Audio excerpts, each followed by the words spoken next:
It's the 25th of May, and number of the day is 6,000, Francis heard. I love this. I love all things techie because we're talking about Netcare and wearable monitoring technology. It's a watch, isn't it?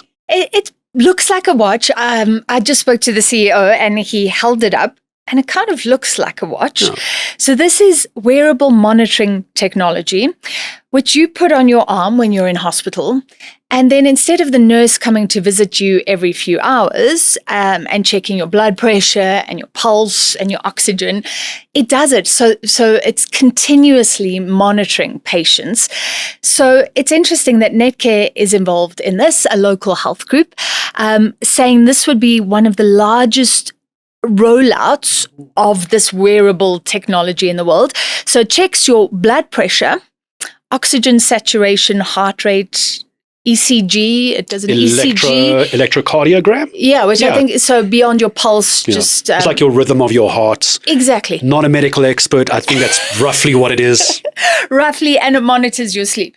I don't like that, by the way. I have a wearable that monitors my sleep and it's making me completely depressed. First of all, why?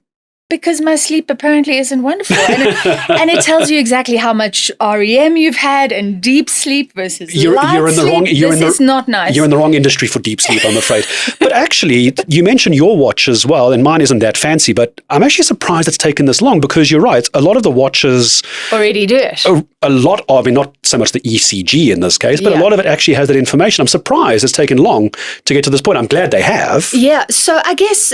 look, this has to be monitored remotely, so they have to connect it into a system. And I'm sure it's an advanced version of our watches. Yes, it weighs, he said, 19 grams. And this is, and I guess if you're in health, right, you can't be so accurate. It has to be really accurate. So these wearables are FDA approved, approved by the European Commission, says Richard Friedman. So I think it's exciting stuff. And he was talking about AI. Firstly on that, I asked, are the nurses going to go? Because then if you've got this wearable... you mean from a jobs perspective? Yes, that does the work of a nurse. Yes. And his answer was no, that this will free up nurses to look in a patient's eyes and, really help them, and people need people.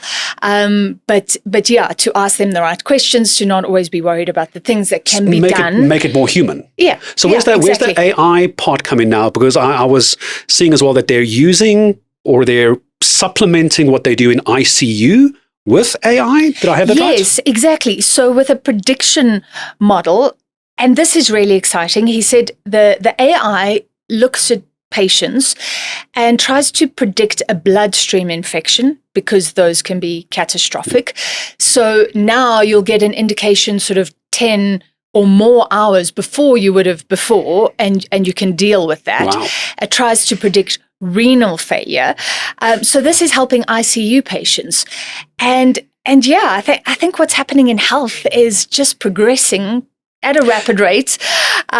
He says later, and all doctors complain about the admin at the moment because you have to keep records of every discussion with every patient.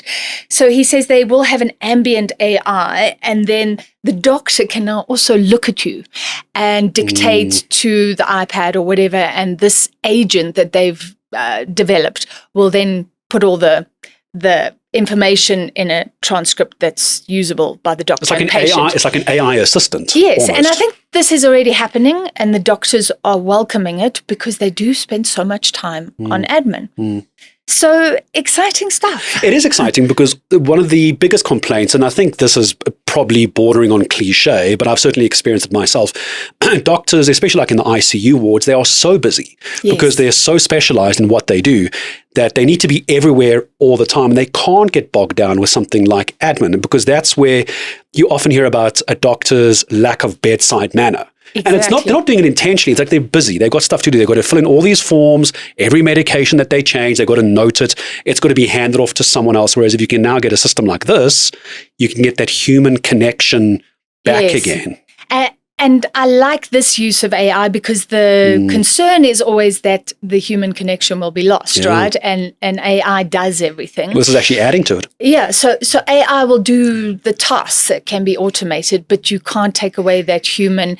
And sometimes doctors get information from talking to a patient. I guess one day you'll have super duper predictive robots that can tell exactly what's wrong with you and tell you what's wrong with you. A little R2D2 coming in and taking your and taking your vitals as well. So is this rolled out already? Is this rolling out? This is rolling out, and Netcare says it'll be the largest of its kind globally, the rollout, and it can really help patients. This is happening in general wards at a flagship facility. So this is rolling out. And then, just healthcare, there's a lot of issues. So maybe we can just touch on one or two others, because I had to speak to him about Ebola. The threat of Ebola entering this country is big, and the strain that they're looking at doesn't have a vaccine.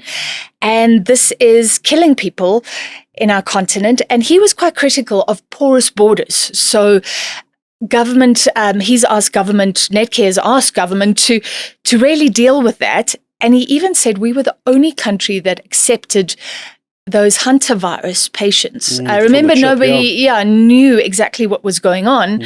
But he says there's a lack of monitoring of who's coming in and with what. And that's not great to hear. It's not great to hear, but just to contrast that with an interview I did on All Angles, I actually interviewed Professor Tulio de Oliveira, recently received an order from a national order, from the president just last week.